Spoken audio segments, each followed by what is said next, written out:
Okay, so we're looking at the rise of the Soviet Union. So we're still in part six or period six. So the Soviet Union, remember, it's going to establish itself right after the World War I is over. So the history of the Russia is that, remember, they had been ruled by czars, and you can see this word either with the T or with the Z, CZ. All right, so either way.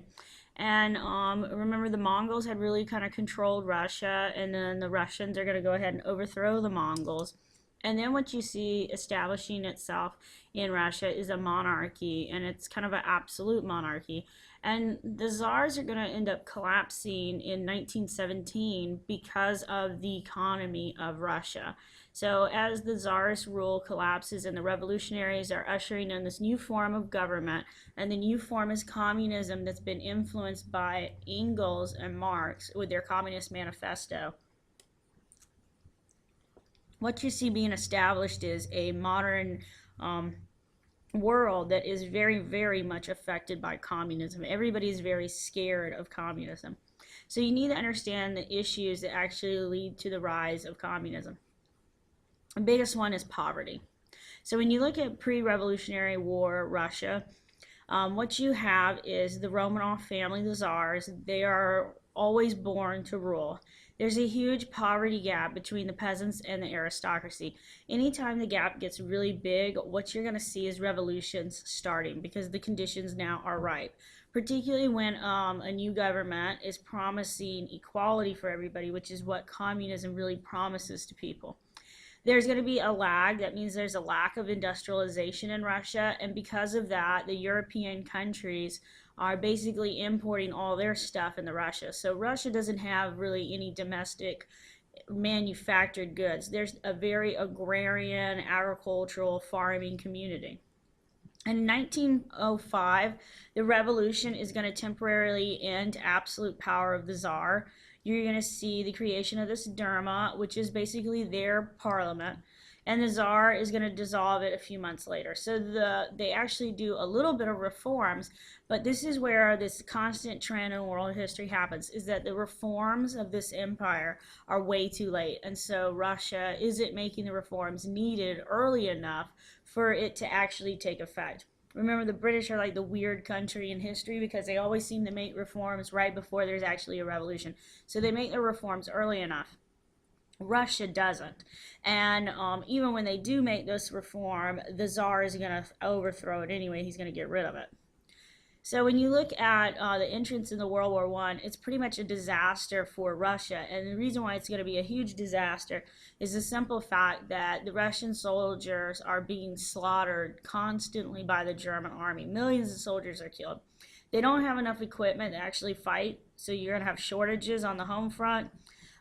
So like all these soldiers are over there, they're fighting in the east, they're in front on World War I. And they're typically your farmers. So the home people, the people who are actually left in Russia, they don't have any food, they don't have any resources to even do anything with. And the czar is really kind of just there conducting this war, and all your men are all fighting and dying for the czar, and you're here starving to death. You're seeing your kids starve. So you're starting to see a group of people who will listen to anyone, and it doesn't matter who it is, but if someone's promising hope and they're promising reform, the people of Russia will listen. So the revolution in Lenin. So Vladimir Lenin is a communist, and he is going to go ahead and he's going to start the revolution really in 1917. The first revolution is going to remove the Tsar Nicholas and his family, and what you see happening with the Romanovs is they're going to be kind of held prisoner for a while, like kind of like with the French Revolution. You're not sure yet if you want to kill them. And there's issues with killing these people because they are related to all the other monarchs in Europe. So if you kill them, you could have the other European countries who have these relatives, you could have them coming into your country. So they kind of hold off on it right away. The second revolution is going to bring the Bolsheviks, the communists, into power in 1917. And so Lenin has now got the support of the locals, and he goes ahead and he leads his revolution, and they basically topple the government, and now you have a communist government. In 1918, Russia is going to pull out of World War I, and when they pull out, they sign a separate treaty. And this separate treaty gives Germany a lot of land that was actually property of Russia. Lenin comes into power.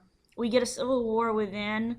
You've got the Red Army, and then you got the White Army. The Red Army is the group of Bolsheviks.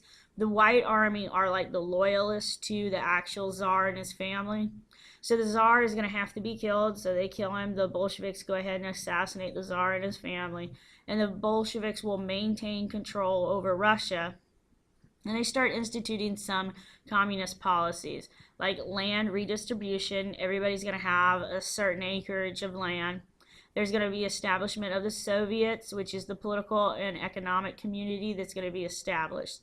So communism is political and it's going to be economic, because remember, in a communist government, they have a command economy where the government tells you how much and what to produce. Policies are going to really fail, and the industrial and agricultural production is going to start to go on the decline.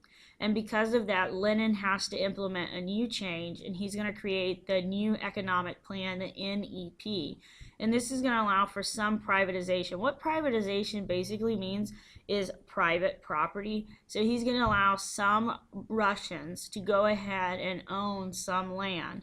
And this is going to result in actually a pretty much a renewed economy. So it kind of does actually get a little bit of a surge going. So we're going to see new economic growth. In 1923, you're going to see the birth of the Soviet Union, the USSR. And in 1924, Lenin will die.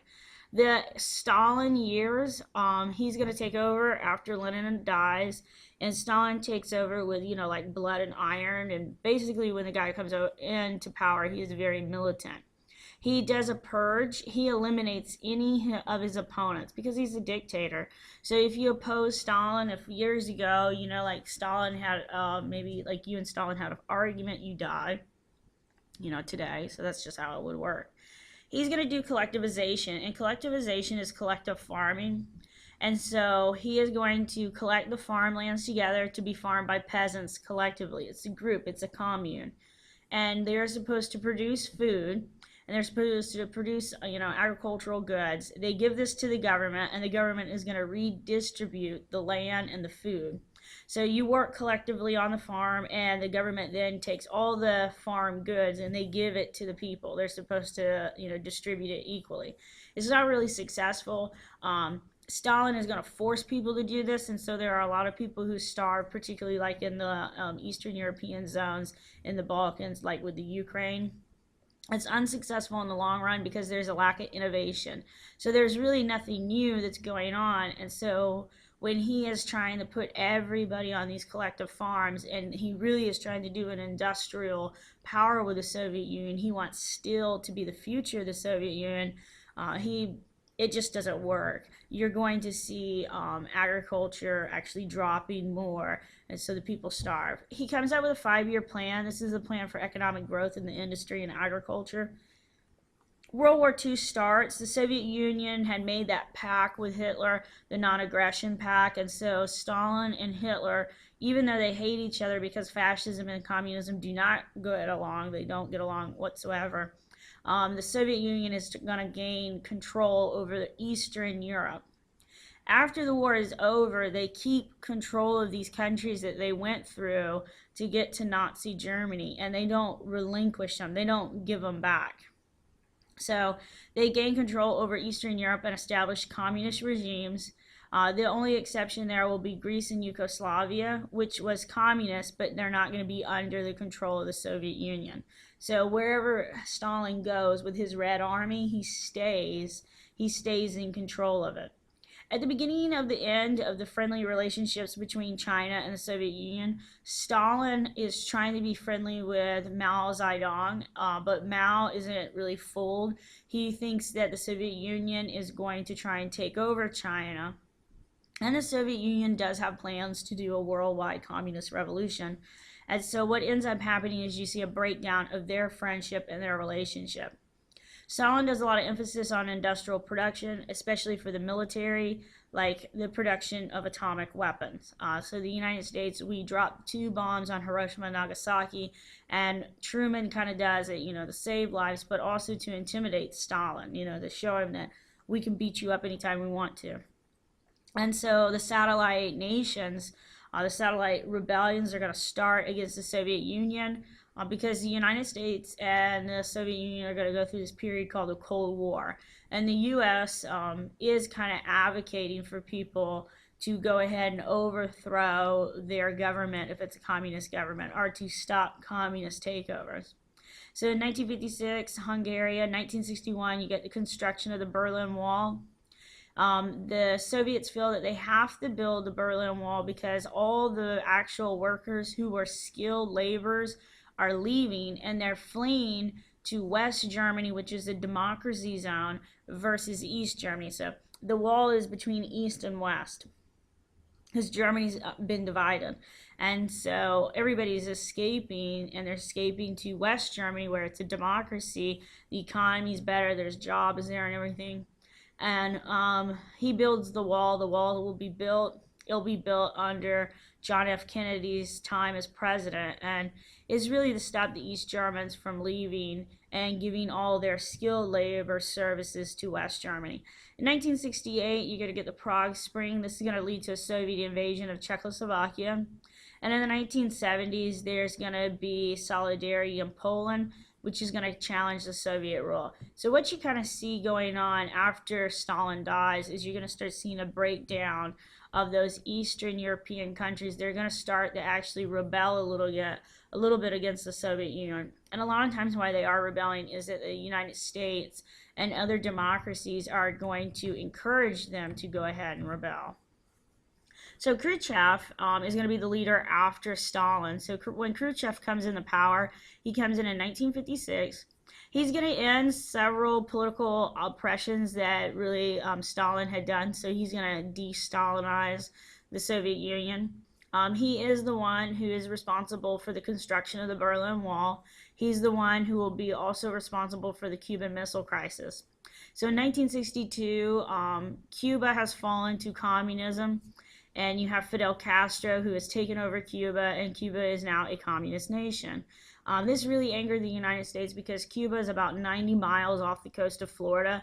And so if you had somebody who was communist and had maybe, nukes, because by this point, by 1962, nuclear warheads have been created, they could get a nuclear warhead from Cuba to New York City in under 20 minutes. And so you couldn't actually evacuate New York City, and you would have a huge population, death toll, and not to mention environmental. So the United States will try and overthrow Fidel Castro in the Bay of Pigs invasion. The Bay of Pigs invasion is a huge failure. We do not kill Castro. Instead, he actually meets the forces that are there on the beaches, and he kidnaps and kills them. And remember, they are going in there to kill him, so he knows this, and he's fully aware that that was our plan. So Castro calls up Khrushchev, and he says, hey, the Americans have tried to kill me, and I need help. So Khrushchev responds by sending Soviet missiles to Cuba. So the Soviets build nuclear missile bases in Cuba, and these missiles are of course going to be aimed at the United States because the Soviet Union hates us and Cuba hates us, and so it's just going to be two enemies joining up. Well, that doesn't look good for the United States.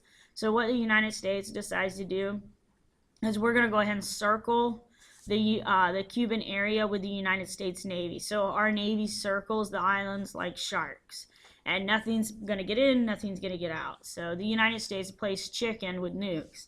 And it does look like Kennedy is going to maybe send nukes off into the Soviet Union. So we call this policy brinkmanship. We're on the brink of nuclear war. And so Kennedy threatens nuclear war to get the Soviet Union to back down, and the Soviet Union does back down from the Cuban Missile Crisis, and that's a huge win for Kennedy. Then we're going to do the space race. It's going to be between the United States and the Soviet Union.